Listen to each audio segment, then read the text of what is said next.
নিরাপদে রাখো। সুন্দর ফুল। এই যে পানির মধ্যে পদ্ম। পদ্ম এরকম না, এটা কেমন পদ্ম? এটা তো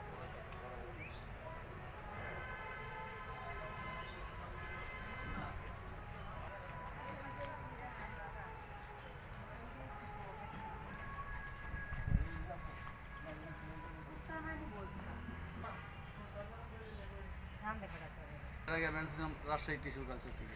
তাতে অন্যান্য জায়গা থেকে যে চারা আনছেন, আমাদের চারার চেহারা দেখে কি চার মানটা এটা ওটা মেয়ার টোটাল ছিলাম টিস্যু কালচার থেকে। এগুলো একটু বড়, তাই না? ওই কিষান থেকে কোনো চারা আনছেন না আপনারা? কিষান বোটানিক্স আনবে মনে হয়, সম্ভবত শুনছিলাম আর কি। 300 তাহলে ওই পিছন দিয়ে দাও।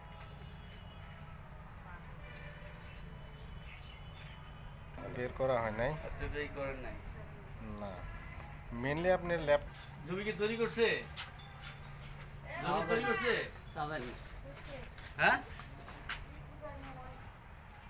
বর্ষাকালে তো এটা নিরাপদ না বাইরে। হ্যাঁ, পানির জন্য আর কি। তাছাড়া 12 মাসই সমস্যা। যদি শেডের মধ্যে রাখা যায় তাহলে 12 মাসই রাখা যায়।